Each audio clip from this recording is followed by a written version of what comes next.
বাংলাদেশ আর্মির কাছে আমি খুবই দুঃখিত।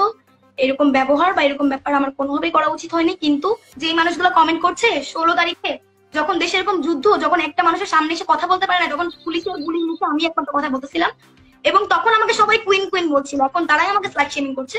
এটা নিয়ে আমার কোনো প্রবলেম নেই, সবটা আপনাদের উপর। আমাকে কুইন বলাটাও আপনাদের উপর ছিল, আমাকে স্লাইড শেমিং করাটাও আপনাদেরই উপর।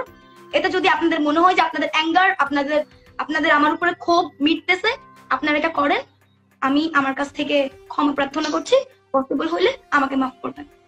সবাইকেই বলছি, আমার যে ব্যবহার ছিল গতকালকে শেষ 1 ঘন্টার, আমি তার জন্য খুবই দুঃখিত। বাংলাদেশ আর্মির কাছে আমি খুবই দুঃখিত। এরকম ব্যবহার বা এরকম ব্যাপার আমার কোনোভাবেই করা উচিত হয়নি। কিন্তু সিচুয়েশন, টাইমিং এবং ওইখানে যে কার্যকলাপগুলো যাচ্ছে, যেটার কারণে আমি হয়তো আমার মতো করে প্রপার কনসিয়াস ছিলাম না, আমার নিজেরও একটা ভেতরকার অ্যাঙ্গার ছিল, আমার মনে হয় ওখানে প্রত্যেকটা মেয়েরই ছিল। আমি তার জন্য বাংলাদেশ আর্মির কাছে আন্তরিকভাবে দুঃখিত। এবং যে ক্যাপ্টেন ছিলেন তাকে আমি অলরেডি খুঁজছি। আমি আপনাদেরকে এইটুকু বলতে পারি যে আমি তাকে পেলে বা আমি তাকে পেয়ে তার কাছে ক্ষমা চেয়ে আসবো।